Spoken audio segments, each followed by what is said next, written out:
Bismillahirrahmanirrahim. Assalamualaikum warahmatullahi wabarakatuh. Jumpa lagi bersama saya Wahyuni Zulfa dari kelas B23.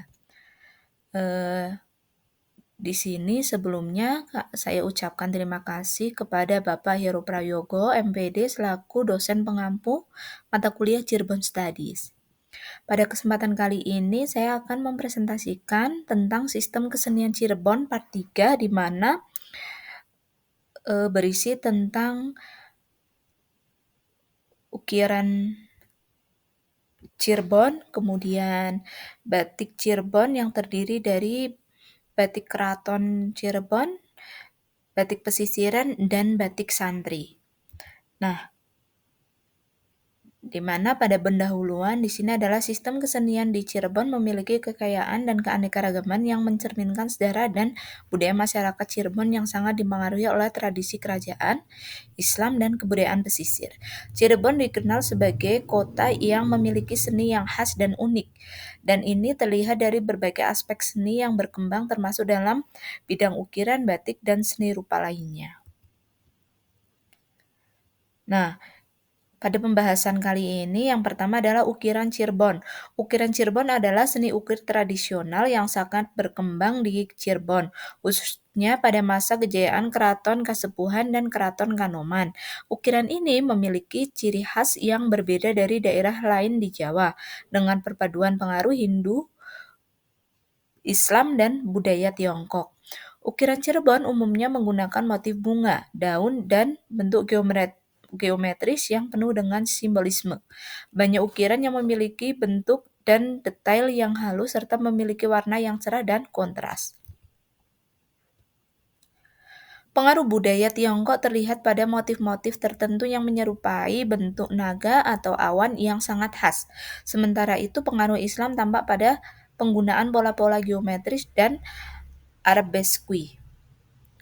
Ukiran ini banyak digunakan pada bagian interior maupun eksterior bangunan keraton seperti pintu, jendela, dinding, serta berbagai alat perabotan. Selain itu, ukiran ini juga sering digunakan pada benda-benda ritual atau simbolis. Selanjutnya, pembahasan yang kedua itu ada batik. Batik Keraton Cirebon, batik pesisiran, kemudian batik santri atau Ciwaringin. Untuk yang pertama adalah batik Keraton Cirebon. Batik Keraton Cirebon adalah batik yang berkembang di lingkungan Keraton Cirebon, yang memiliki motif dan filosofi khusus yang berhubungan dengan nilai-nilai kerajaan. Batik ini sangat dihargai karena kualitas dan kehalusannya serta mengandung makna filosofis yang mendalam. Batik Keraton Cirebon umumnya menggunakan warna-warna lembut dan terang, seperti biru, merah, dan emas. Motif yang paling terkenal adalah megamendung, awan mendung, yang merupakan motif yang melambangkan keharmonisan dan keseimbangan antara langit dan bumi. Selanjutnya, motif batik Keraton Cirebon seringkali dipakai untuk menunjukkan kedudukan dan status sosial di kalangan masyarakat Cirebon.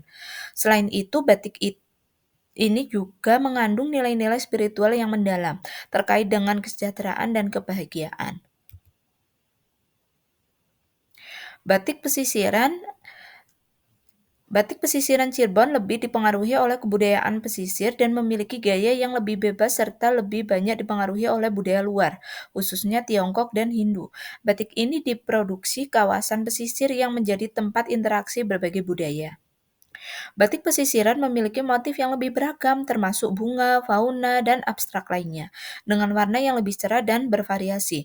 Motif megamendung juga ditemukan pada batik pesisiran, tetapi lebih terkesan lebih bebas dan tidak terikat pada aturan keraton. Dalam batik pesisiran, pengaruh Tiongkok sangat kuat terlihat pada motif bunga, naga, dan simbol-simbol yang berasal dari kebudayaan Tiongkok. Pengaruh Islam juga dapat ditemukan dalam desain geometris dan floral. Batik pesisiran banyak digunakan oleh masyarakat biasa, namun tetap memiliki nilai estetik yang tinggi. Batik ini sering dikenakan dalam berbagai acara sehari-hari maupun upacara adat. Nah, yang ketiga adalah batik santri atau ciwaringin. Batik santri atau batik ciwaringin adalah jenis batik yang berkembang di kalangan masyarakat pesantren dan santri di daerah Ciwaringin, Cirebon. Batik ini mencerminkan nilai-nilai keagamaan, spiritual, dan kesederhanaan. Batik santri biasanya menggunakan warna-warna yang lebih sederhana seperti coklat, hitam, dan biru. Motifnya lebih sederhana dibandingkan dengan batik keraton atau pesisiran, dan lebih fokus pada pola-pola geometris atau flora yang lebih minimalis. Batik ini mengandung makna religius dan filosofis, seringkali digunakan oleh santri dalam berbagai kegiatan keagamaan seperti pengajian dan upacara keagamaan lainnya. Batik ini lebih banyak dipengaruhi oleh budaya Islam dengan pola-pola yang tidak terlalu rumit dan lebih sederhana, namun tetap elegan dan penuh makna. Nah, dari simpulan dari pemaparan di atas, bisa disimpulkan bahwa sistem kesenian di Cirebon mencerminkan perpaduan antara pengaruh Hindu-Buddha, Islam, dan budaya pesisir. Dari ukiran yang indah hingga batik yang kaya akan simbolisme dan filosofi, kesenian Cirebon sangat erat kaitannya dengan identitas budaya dan sejarah kota tersebut. Setiap jenis batik, baik itu batik keraton, batik pesisiran, atau batik santri, memiliki karakteristik dan fungsi yang berbeda. Namun semuanya saling melengkapi dalam menggambarkan kebudayaan Cirebon yang khas dan beragam. Terima kasih dari pemaparan sistem kesenian Cirebon Part 3. Untuk videonya bisa diklik pada link video berikut. Terima kasih, cukup sekian. Wassalamualaikum warahmatullahi wabarakatuh.